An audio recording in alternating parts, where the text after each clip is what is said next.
regresemos a esos 4 pasos, Roberto, sí, porque yo creo que la comprensión del test de proporcionalidad fundamentalmente consiste en la consistencia argumentativa que le pueda dar. Metodológica que le pueda dar. O sea, ¿cuál es el método que vamos a seguir para aplicar el test de proporcionalidad? Luego, también, si más adelante nos da tiempo, diré algo sobre el contenido del test, o sea, cómo juegas con los derechos, ¿no? O sea, cómo te basas en los derechos, esta idea de Dworkin de los derechos como cartas de triunfo, pero creo que la parte metodológica es muy importante. Cuéntanos esos 4 pasos. Sí, y vinculado con lo que dices, creo que el test de proporcionalidad es una metodología y que tenemos, digamos, que tener claro que no son matemáticas, no son 2 más 2 son 4. Lo que creo yo, el beneficio, y ahora hablaré de los pasos, pero el beneficio es la transparencia, la organización. Eso significa que que después de hacer un test de proporcionalidad es la única respuesta correcta. Creo que no. Yo no suscribiría a eso. Simplemente creo que es una buena metodología. ¿Y por qué es una buena metodología? Por las preguntas que nos plantea, ¿no? Y la primera pregunta que nos plantea es, esta medida que estoy impugnando, piénsese en el caso clásico de marihuana, de la sentencia de marihuana de la Suprema Corte, que era la Ley General de Salud, que prohibía, ¿no?, el consumo lúdico de la marihuana, las actividades específicas de posesión, siembra, cosecha, etcétera. Pues, ¿cuál es el fin legítimo, ¿no?, de la medida? ¿Qué es lo que se buscaba con esta medida? Y por legítimo no necesariamente significa previsto en la Constitución. Puede ser legítimo dentro del margen, del marco que la Constitución nos prevé. Que ahí, por cierto, déjame hacer un paréntesis para recuperar una muy afortunada, creo yo, expresión de Gustavo Zagrebelsky en este libro fantástico que tú y yo hemos leído y que seguramente apreciamos de la misma forma, que es El Derecho Dúctil, que publicó en la editorial Trota, una traducción de Marina Gascón, por cierto, la catedrática de Castilla-La Mancha. Y ahí Zagrebelsky dice que las constituciones contemporáneas son constituciones del pluralismo y que permiten, que le dan oxígeno al legislador, le dan aire, le dan un espacio para que puedan tomar una pluralidad de rutas regulativas de la conducta humana. Y me parece muy afortunada esta concepción de las constituciones del pluralismo, en el sentido, esto muy bien que dices, probablemente no haya una sola respuesta correcta, pero también en función de que no hay una sola ruta legislativa para cumplir con la Constitución, o para que la legislación esté acorde con el marco constitucional. El legislador puede decir A, o puede decir B, o puede decir C. Ahora, probablemente si dice D, como en el caso que pones de la marihuana, una prohibición total y absoluta, pues ahí sí ya no. Ya se salió. Ahí ya se salió, ¿no? Pero para eso también el tema del fin legítimo me parece que te afina mucho, ¿no? Claro. Y vinculado a este tema con, ¿no?, del legítimo no necesariamente previsto en la Constitución, creo que esa es una primera idea que creo que hay que dejar. Pero ¿cómo lo definirías? No necesariamente previsto, pero que tenga anclaje o que no esté prohibido por la Constitución. Pues, o que tenga cobijo, cabida. Sí, que esté dentro del marco constitucional, ¿no? Aunque eso puede ser, digamos, también muy debatible porque pues, está sujeto a interpretación en el marco constitucional, ¿no? Yo diría que dentro de los márgenes del marco constitucional. O que no confrontara el marco constitucional. Claro, directamente no podría haber una confrontación, ¿no? Correcto. Ahora, pues ahí el tema de la interpretación puede jugar un papel importante, ¿no? Sin duda. Ahora, respecto al segundo paso, ¿te parece si lo abordamos de una vez? Es la relación medio-fin, ¿no? Sí. Que esa medida impugnada, ya sabemos cuál es el fin, fue el fin legítimo, que fue nuestra primera pregunta resuelta. O sea, lo definiste en el primer paso, este es el fin legítimo. Exacto. Le pones palomita. Exacto. Y vamos a la siguiente. Y en la siguiente nos preguntamos si esa medida está relacionada, digamos, de manera razonable, podríamos decir, que tiene lógica lo que está haciendo el legislador, entre la medida por la que opta con el fin buscado, ¿no? Ahora, y esa respuesta la buscamos ¿dónde, Roberto? Yo la buscaría en la propia legislación, ¿no? Ahora, puede ser que haya herramientas adicionales, que no sea solo el texto legislativo, que te permita ver la razonabilidad de lo que está haciendo el legislador. Pero desde mi comprensión de este paso del test, es simplemente razonabilidad de lo que está haciendo. Ahora, no hay una dimensión... te lo digo porque algunos autores lo plantean así. No hay una dimensión empírica en este segundo paso. O sea, te pongo en la mesa un concepto y yo creo que con esta palabra probablemente se aclare, ¿no?, un poco el sentido de la pregunta, pero es tiene que ser eficaz para alcanzar el fin legítimo. ¿Es eso? ¿O no? Sí, entiendo, para mí, a ver qué opinas tú. Entiendo que hay quien le da esa connotación empírica. Lo que creo es que si somos muy exigentes en que haya una prueba empírica del tema, entonces hacemos muy exigente este segundo paso. Ahora, pero empírico en potencia. O sea, no empírico en que, no, pues sí, a ver, aquí hay Pruebas X. Pruebas X de que la regulación logró el fin. En América Latina, la eficacia, pensando en un nivel macro, de cualquier norma jurídica, pues siempre va a tener grandes déficits. O sea, va a haber huecos ahí de falta de eficacia muy importantes. Pero sí a una dimensión de decir, a ver, o ya lo logró, o potencialmente tiene muchas posibilidades de lograrlo. Okay. Pero hay esa dimensión empírica o no, o es una pura, digamos, en los zapatos del juez, de la jueza constitucional es, bueno, esto sí es capaz de lograrlo en términos del diseño normativo.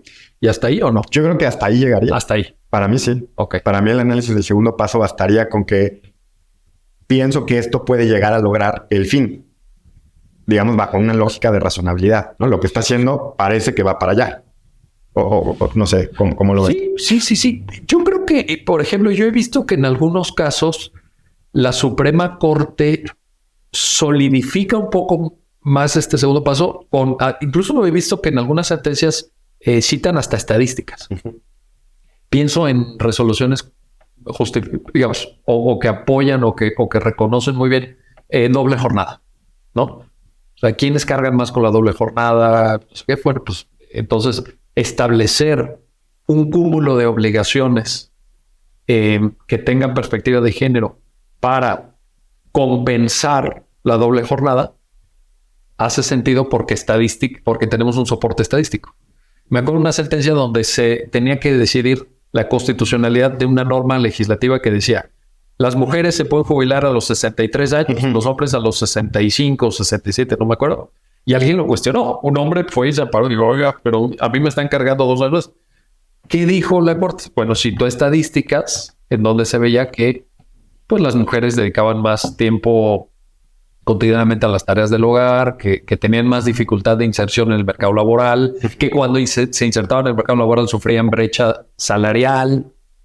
Y entonces todo eso se tomaba en cuenta y dice, no, pues sí se justifica la medida. Sí, lo que me genera la duda es si esta estadística sirve para sustentar el fin de la medida. No, la idoneidad. O de la idoneidad. No, el fin ya lo pasamos en la primera. Sí. En la idoneidad. O sea, al final logra compensar eso o no.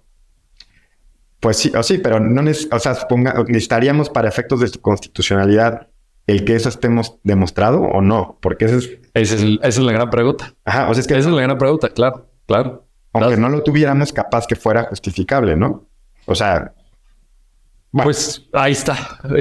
Yo creo que, mira, por regla general podríamos poner la exigencia en la primera parte que tú dices. Si la norma permite vislumbrar por razón de su contenido que puede lograr el fin legítimo, yo te diría, pues adelante. Y si lo puedes soportar empíricamente, pues te diría, pues que mejor, ¿no? O sea, que efectivamente demuestres, no, mira, es que sí lo logró. No es que el juez constitucional piense que lo puede lograr, es que sí lo logró. Y aquí te estoy demostrando con A, B, C. Tercer paso. El tercer paso es necesidad, ¿no? Así se le llama, es la medida menos restrictiva para el derecho fundamental. Creo que, bueno, al inicio tal vez se nos pasó a decir que iniciamos siempre con un derecho fundamental que es el posiblemente afectado, ¿no?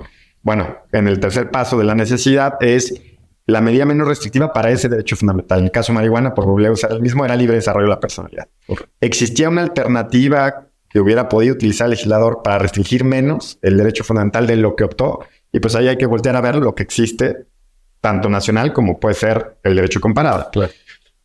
Obviamente, creo no se le puede exigir al legislador agotar todo tipo de alternativas porque sería tal vez absurdo. Sí, no es un ejercicio de imaginación constitucional. Exacto, de todo, ¿no? Pero bueno, tiene ciertas otras opciones y esta era un poco menos restrictiva, como el caso era para la regulación del alcohol y del cigarro, ¿no? Que se entendió tenía efectos similares en contra de la salud. Y ahí no hay una prohibición absoluta, sino que hay una regulación, ¿no? Y entonces esa era una medida menos restrictiva e igualmente efectiva se entendía para la protección del derecho. Aquí también creo que hay temas empíricos, ¿no?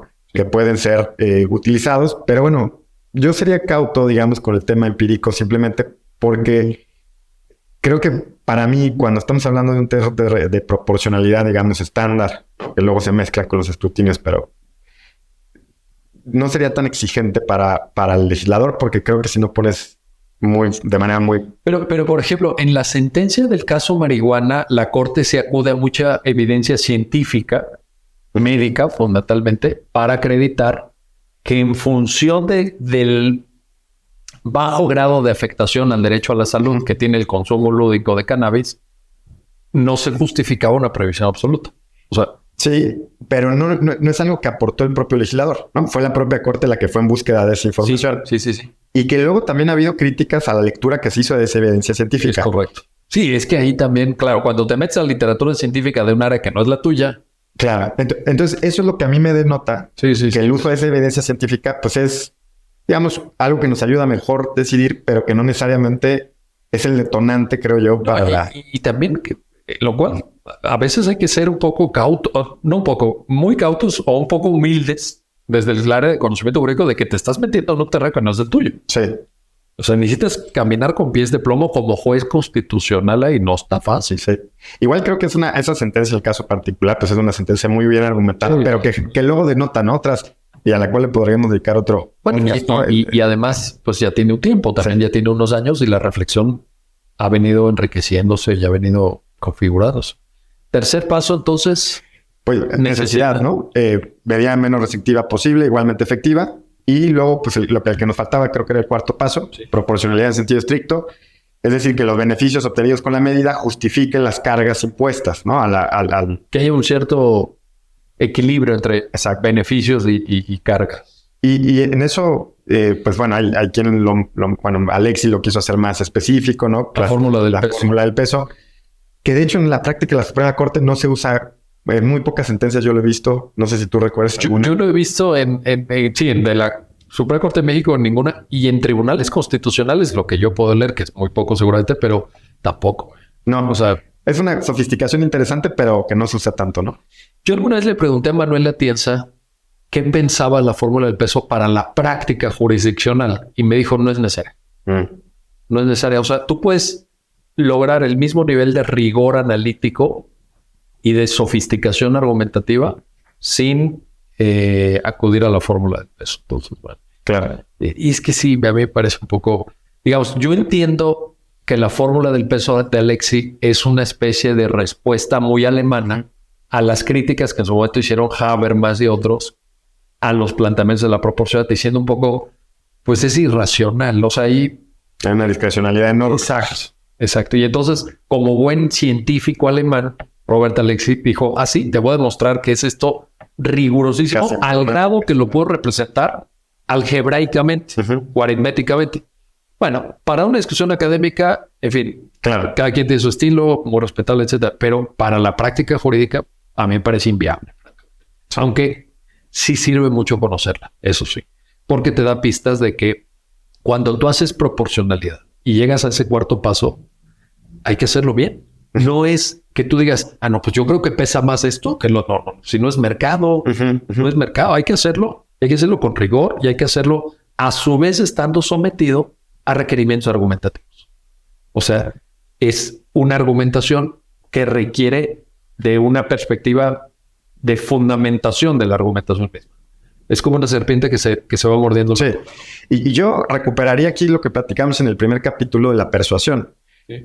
Creo que esta podría ser una... ¿no? Tal vez haces más persuasivo el argumento, ya sea que estés escribiendo la sentencia o haciendo un planteamiento de inconstitucionalidad en una demanda de amparo, el hecho de que utilices esas herramientas adicionales de la fórmula del peso, sin poner una fórmula matemática, ¿no? Sí, claro. Porque Alexis llega al punto de dar valores numéricos. Es cierto. A mí me parece que intentar traducir la lógica de confrontación de derechos o de confrontación de niveles normativos en ordenamientos jurídicos ciertamente sofisticados y complejos, traducir eso en números, 0.5, 1.5. En fin, sí. Ahora esta crítica que hiciste me hizo recordar el tratado de Ferraioli, el último de los grandes tratados que hizo, el de Principia Juris, que uno de los tomos, no sé si recuerdas, el 3, sí, era pura lógica, ¿no? Pura fórmula lógica, que fue muy criticado porque era, bueno, toda la teoría, pues es muy difícil en eso traducirlo a, pues...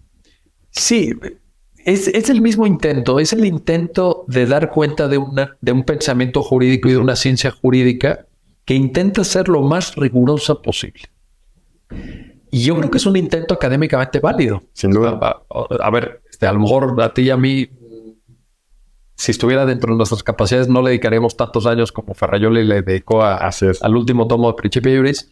Cada quien tiene su estilo intelectual de trabajar, pero como aspiración es algo muy noble. Es algo que, pues, al contrario, merece el mayor reconocimiento como aspiración académica, intelectual. Ahora, si tú me dices, ¿tú recomendarías para un jurista práctico la lectura de ese tomo 3 y intentar meterse a las formas todo? No.